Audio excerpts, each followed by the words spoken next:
Question है, किसी समबाहु त्रिभुज एबीसी में यदि एडी लंब है बीसी तो एडी बराबर एडी स्क्वायर बराबर होगा। मान लीजिए हमारे पास माना ए बी सी एक समबाहु त्रिभुज है, ठीक, समबाहु त्रिभुज है।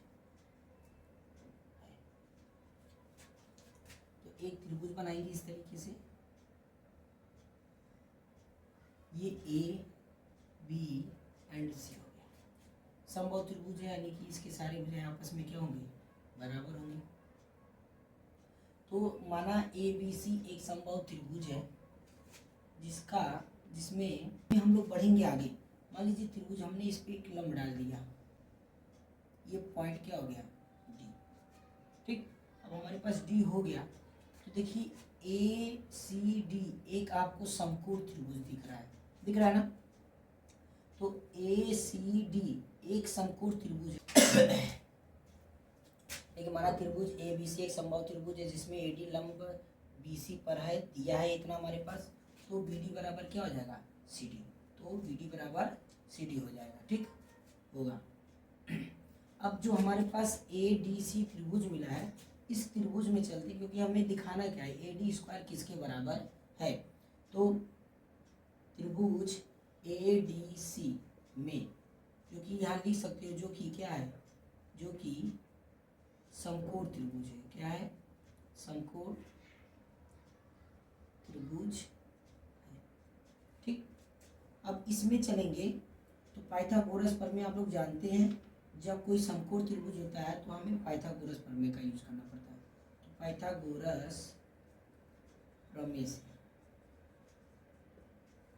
त्रिभुज ए डी सी में, जो कि एक समकोण त्रिभुज है, पाइथागोरस प्रमेय लगाएंगे इसमें। तो देखिएगा ए सी आपका कर्ण हो गया, ए सी आपका क्या हो गया, कर्ण हो गया, और ये आपका लंब हो गया, और ये आपका क्या हो गया, आधार हो गया, ठीक, ये आपका हो गया। अब एक चीज जान लीजिएगा, पूरा बी सी किसके बराबर हो सकता है, पूरा B C B D plus C D के बराबर हो सकता है। ये भी बात ध्यान दीजिएगा, बी सी बराबर क्या हो जाएगा, B D plus C D. ये भी हमारे पास इतना मिल गया है। अब चलते हैं इधर, तो देखिए कर्ण का वर्ग होता है, पाइथागोरस प्रमेय, कर्ण का वर्ग प्लस लंब बराबर लंब का वर्ग और प्लस आधार का वर्ग, ठीक है। ये तो आपके पास फार्मूला है। अब कर्ण हमारे पास क्या है, ए सी रखेंगे, ए सी का स्क्वायर बराबर लंब क्या है हमारे पास, ए डी का स्क्वायर प्लस आधार क्या है हमारे पास, सी डी का स्क्वायर हो सकता है। अब देखिए अगर ए डी बराबर हम निकाले तो ए बी का स्क्वायर हो जाएगा ए सी का स्क्वायर माइनस सी डी का स्क्वायर, ठीक। अब ए सी, अब चूंकि जानते हैं कि तीनों भुजाएं आपस में बराबर हैं, तीनों भुजाएं क्या है, आपस में बराबर है, तीनों भुजाएं आपस में क्या हो सकती हैं, बराबर हो सकती हैं। तो ए सी हमारा टूट सकता है किसमें, चूंकि ए सी ए बी बराबर है ए सी के और ए सी बराबर है बी सी के, तीनों भुजाएं आपस में बराबर हो सकती हैं। तो आपका ये नहीं हो सकता है कि मान लीजिए ए सी बराबर बी सी और बी सी किसके बराबर है, B D plus C D के। चूंकि ए बी बराबर है ए सी के बराबर है बी सी के और ए सी बराबर बी सी की है, ये हमारे पास यहाँ पे। तो ए सी को हम बराबर बी सी कर सकते हैं और बी सी बराबर B D plus C D. तो क्या ये इतना पॉइंट हुआ, इसके बराबर नहीं हो सकता है, हो सकता है। तो देखिए ए डी का होल स्क्वायर ए सी के जगह हम क्या रख सकते हैं, B D plus C D का होल स्क्वायर और माइनस सी डी का होल स्क्वायर हो जाएगा यहाँ पे। तो ए डी का स्क्वायर बराबर हो जाएगा आपका बी डी का स्क्वायर प्लस सी डी का स्क्वायर माइनस सी डी का स्क्वायर। अब एक चीज़ जान लीजिएगा आप लोग, सॉरी मिस्टेक हो गया, यहाँ पे हो जाएगा plus 2 B D into C D minus C D का स्क्वायर, ठीक है। अब देखिए ए डी का स्क्वायर बी डी,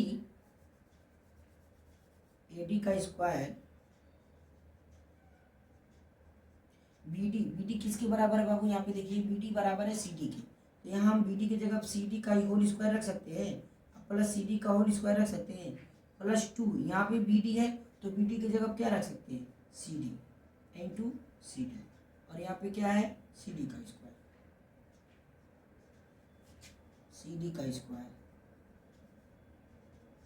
अब ए डी देखिए किसके बराबर होता है, एक सी डी का स्क्वायर, दो सी डी का स्क्वायर, यहाँ पर भी क्या हो जाएगा, सॉरी यहाँ पे ये नहीं है, दो सी डी, इन दोनों का गुणा करेंगे तो सी डी स्क्वायर हो जाएगा, तो दो सी डी स्क्वायर मिल गया, और दो यहाँ पे तो दो दो चार, चार सी डी का स्क्वायर, अब माइनस एक सी डी का स्क्वायर इसमें से घट जाएगा, तो ए डी आपका होल स्क्वायर किसके बराबर हो जाएगा, 3 सी डी स्क्वायर के बराबर हो जाएगा। यही आपका आंसर, ये आपका क्या हो जाएगा आंसर। अब दिखाना चाहते हो तो यहाँ से देख सकते हो, ये आपका आंसर हो जाएगा।